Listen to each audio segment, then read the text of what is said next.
Oi, pessoal! A gente é do canal História ou Barbárie, eu sou a Daiane. Sou o Gladson. Eu sou o Daniel. E hoje a gente vai conversar sobre o imperialismo alemão na África. Vem com a gente!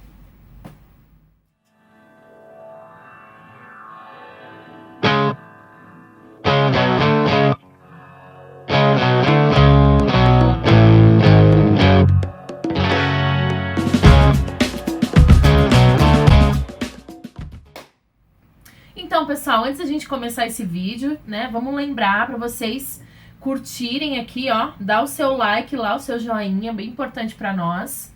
Ative o sininho aqui embaixo, se inscreva no canal para receber notificação dos próximos vídeos, importante para se manter atualizado com as publicações nossas aí, hein?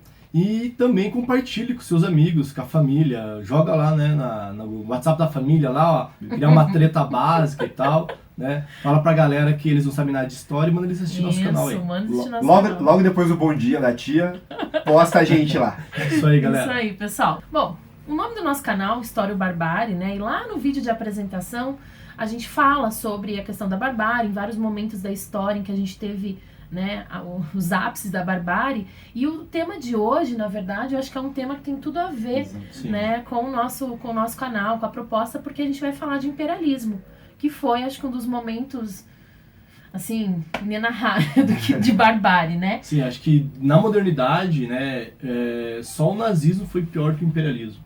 Sim. Né? Só os estados extremos, E que né? tá ligado a ele, né? Né? Os estados totalitários, né? E que tá ligado a ele, claro. A gente vai ver que nesse vídeo que o nazismo tem muito a ver com o imperialismo, né? Então isso é uma coisa muito importante que a gente vai tentar entender aqui. E aí antes da gente entrar pro especificar a questão do imperialismo alemão, a gente vai falar um pouquinho do conceito mais amplo, assim, de relembrar o que é imperialismo. Bem rapidamente, o imperialismo é um momento histórico que começa lá em meados, né, metade do século XIX, 1850, por aí, quando países europeus começam a invadir, né, continentes como a África, a Ásia e a Oceania. Vai lembrar que não foram só os europeus, os americanos fizeram isso, né, os Estados Unidos, assim como o Japão também, né, fez isso. Então é esse momento em que esses países invadem, né, dominam esses territórios e usam mão de obra, né, das pessoas que ali vivem para produzir mercadorias, enfim, né, produzir matérias-primas. Então eles vão utilizar isso por uma questão econômica, também uma questão política e ainda por questões culturais, né? Esse é o famoso fardo do homem branco, né, que é a ideia de que os europeus, os brancos, enfim, devem civilizar os bárbaros, né, civilizar esses povos que não têm conhecimento e tal.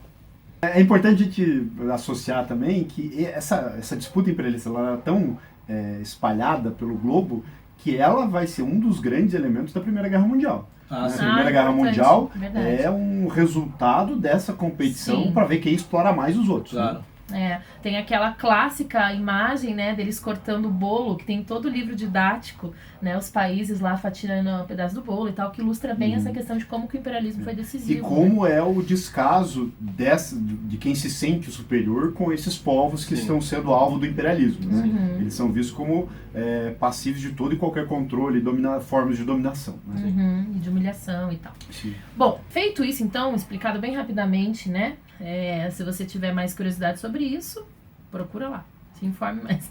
Mas a gente vai então falar um pouco sobre o caso do imperialismo alemão, né? Que, primeiro, é interessante a gente pontuar a questão da historiografia, né? Que é um tema recente, assim, faz poucos anos em que os historiadores, enfim, os cientistas sociais tem trabalhado esse tema. Porque ele é um tema que, quando a gente pensa em Alemanha dominando outro país, a gente lembra direto do nazismo. Então, isso acabou atraindo muita atenção dos pesquisadores durante muito tempo, mas recentemente está tendo um outro olhar de ver que esse imperialismo alemão, ele começou antes. Né? Então, ele não nasceu junto com o nacionalsocialismo, ele é anterior. Né? Então, ele participou dessa questão imperialista europeia. E outra coisa importante é que o imperialismo alemão na África ele foi mais rápido, ele foi menor. Então ele começa já 1880, por ali, e quando acaba a Primeira Guerra ele acaba porque a Alemanha perde seus territórios na África depois da Primeira Guerra Mundial, né? Já que ela perde a Primeira Guerra Mundial. Então é um imperialismo mais rápido, né? E ele é mais rápido, mas não é mais leve. Não, e é isso que a gente vai pontuar, né, gente? Vocês vão ver nesse vídeo como foi tenso o negócio, como foi né? bárbaro. Como foi bárbaro, Como foi essa é a cruel. palavra. Claro que todos os outros imperialismos também foram assim, Sim. né?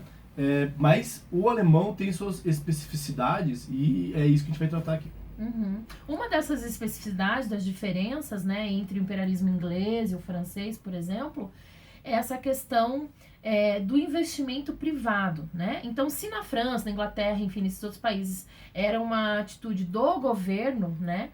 Na Alemanha, não. Você começa com instituições e, enfim, com pessoas... Por interesses próprios, exatamente. Sim. Isso. Não empresas privadas, É. pessoas, né? Porque o governo alemão, ele tinha uma dubiedade se isso era uma boa ideia ou não. Então não tinha tanto investimento público nessas ações imperiais. Isso né? não significa que o governo não participou. O governo Exatamente. participa. Porém, quem dá O pontapé inicial, exato, né? quem incentiva muito mais Sim. é as Impressiona- empresas, as impressiona pessoas. o governo para que venha atrás. Isso, Exatamente, com exatamente certeza. isso. Então isso é uma diferença. Uma outra diferença é a questão do uso da ciência, né?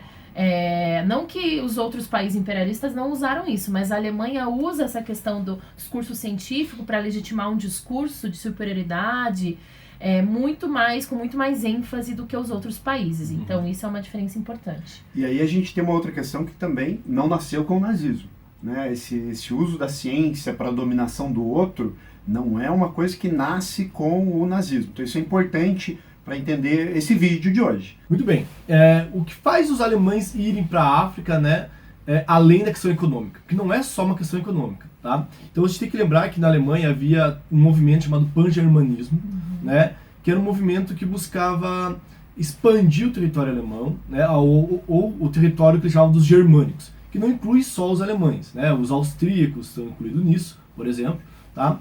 E a ideia era: somos um grande Reich, né, um grande império, e a gente tem que demonstrar isso, né? Então tem que levar a nossa cultura, o nosso poder, né, a nossa forma de viver para outros lugares. Esse é o movimento pan-germanista, que vai acontecer em vários lugares, inclusive no Brasil. Né? Isso também vai estar no Brasil. Quando os alemães vêm para cá, eles trazem com eles essas ideias também. Só para ilustrar isso que o Daniel falou, da questão do pan-germanismo, ele atuou né, na América toda, mas aqui no Brasil ele contou com mais de 6 mil pessoas que estavam lá, né, pagando, fazendo parte desse grupo. E aí, como que eles atuavam? Eles faziam jornais, panfletos, eles participavam em movimentos em escola, ajudavam a fundar a escola. Então eles eram bastante atuantes, né, aqui no Brasil, e isso em vários lugares em que eles tiveram, né, essas organizações. Para mostrar como essa ideia do pan-germanismo, ela extrapola a fronteira fronteira territorial europeia, né? Além de querer expandir territorialmente, porque o território não era digno desse povo grandioso e tudo mais, ele começou a sair da Europa, né? Então a gente tem na América toda gente disso, né? que se sentia parte dessa população germânica. E é interessante a gente, já que você falou de sentir parte, que era bem isso, né? Um sentimento de pertença, um sentimento de... E aí, se você analisando os discursos, tinha uma questão de nós somos superiores a eles, né?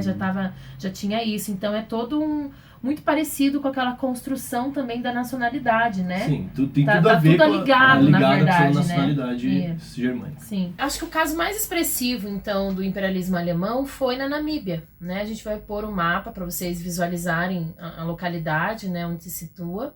E eu acho importante a gente comentar também como que se deu esse imperialismo lá. Sim, eu acho que vale sempre lembrar que o método do imperialismo era muito parecido, né? No caso alemão, como a gente falou, as pessoas que estavam mais interessadas eram pessoas que tinham empresas, né? Pessoas que não estavam necessariamente ligadas ao governo. Óbvio que o governo ajuda, o governo contribui, né, para isso. Então, essas pessoas, algumas delas vão comprar grandes territórios, no que hoje é Namíbia, eles vão também dominar os territórios à força, com a ajuda do exército alemão, e vão se estabelecer nessa região.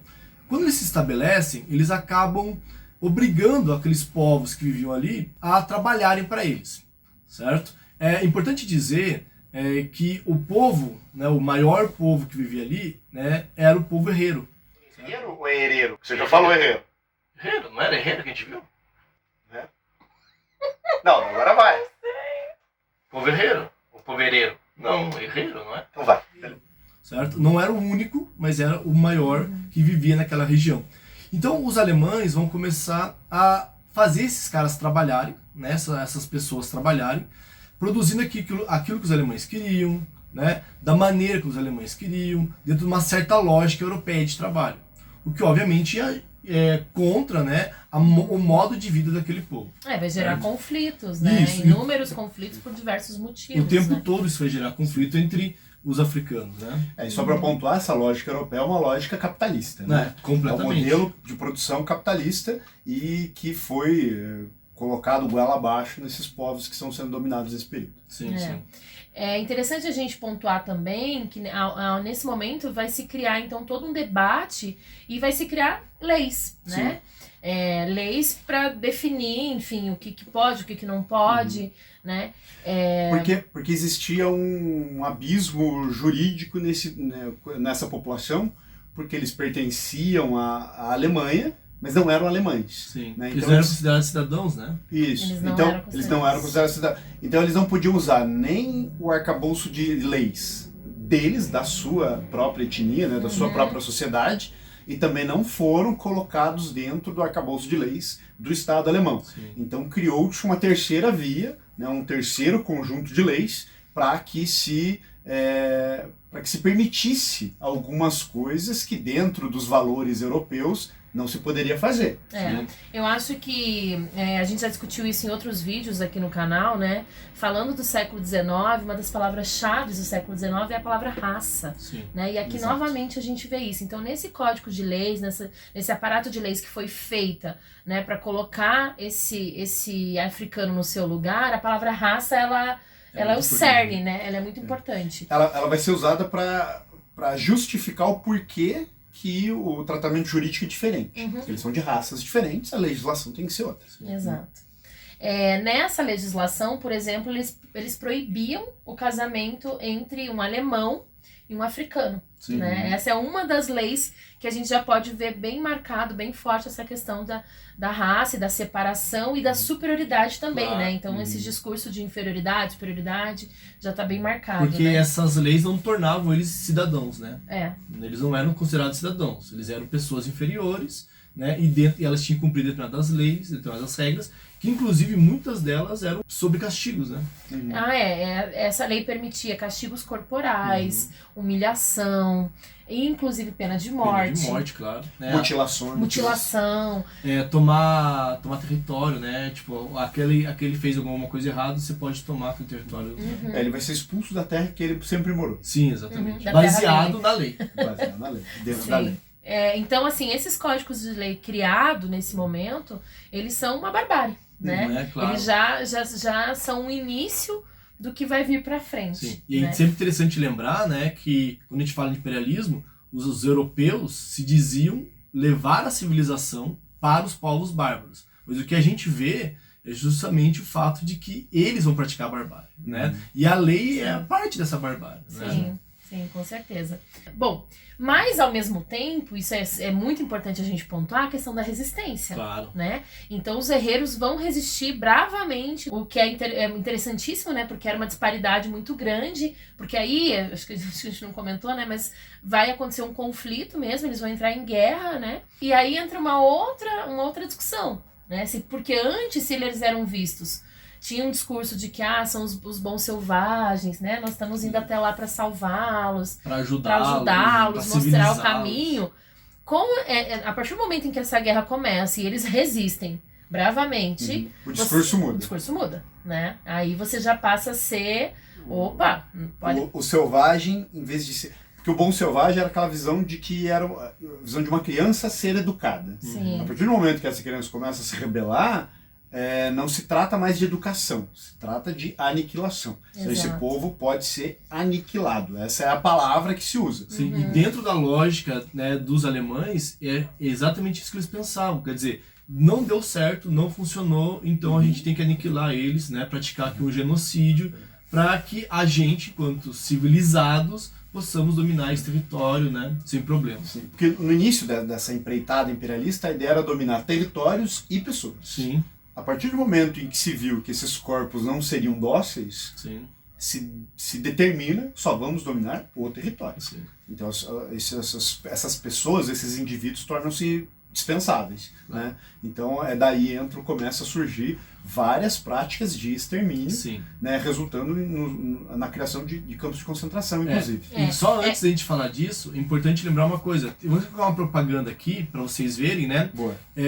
Que a propaganda foi muito utilizada pelo governo para justificar o genocídio. Então essa propaganda que a gente está mostrando aqui, né, mostra justamente, olha como os herreiros são malvados, eles, né, roubam, né, os coitados dos colonizadores, né? Então, assim, na verdade, tudo isso é uma maneira de mostrar, né, justamente que podia matar, né? Não havia problema nisso. E acho que é uma preocupação, essa questão da propaganda, é legal a gente pontuar isso também, que é uma questão de você conseguir o apoio da população. Sim, também. Né? E isso é muito importante. De você sensibilizar e conseguir o apoio da população. E é importante isso que você falou, exatamente porque esse apoio da população é de extrema importância para que esse projeto de barbárie se concretize, né?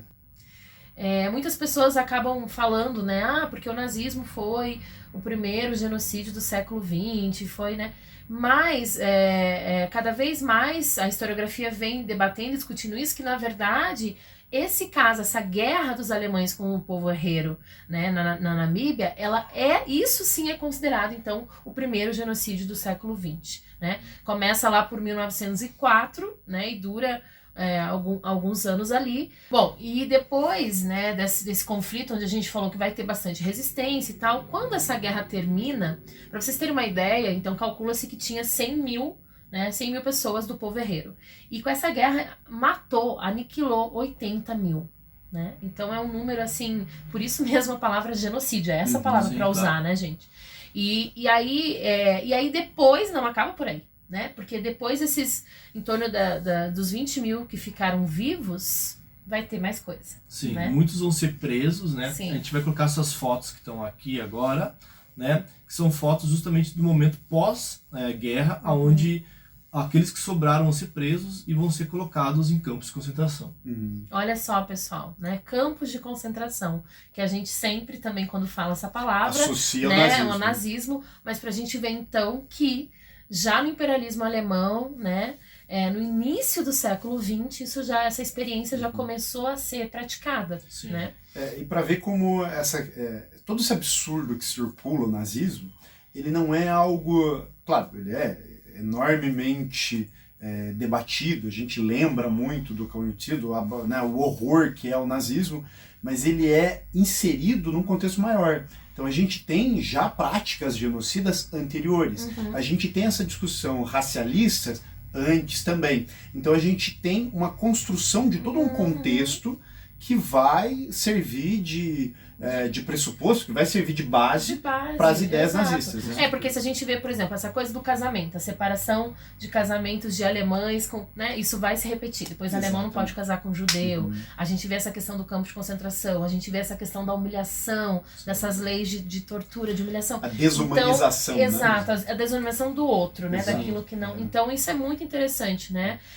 Eu acho que o que esse tema traz de mais rico pra gente é justamente a gente ver como que, da onde vem também, né, como que o nazismo é uma construção de muito antes, né, e como está relacionado com o imperialismo. E ele não é fruto de uma monstruosidade de alguém fora da casinha, né, fora de si. Não. Ele é uma construção social, racional, né, proposta pela civilização europeia como correta. Né? Então, por isso que é importante a gente estudar a história, para a gente entender o processo histórico. De onde vem, para onde vai, isso é importante. Né? Sim. Para isso que a gente está aqui, inclusive.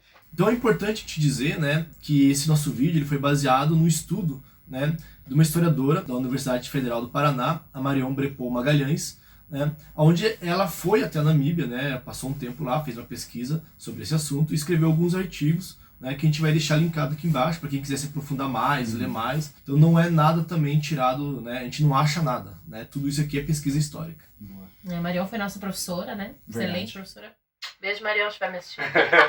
Então, e só lembrando, galera, né, compartilha o vídeo, né, dá like, se inscreve, bom, tudo aquilo que a gente já falou. Ajuda a gente a continuar aqui online, a gente precisa do seu likezinho, desse sininho sendo ativado aí pra gente continuar fazendo os vídeos. Compartilha, pessoal. É importante compartilhar também. Vamos lá. Exatamente. E é isso. Se tiverem alguma dúvida, né? Alguma questão, acho importante, escrevam aí. Bota na nos medida do comentários possível, a gente né, responde.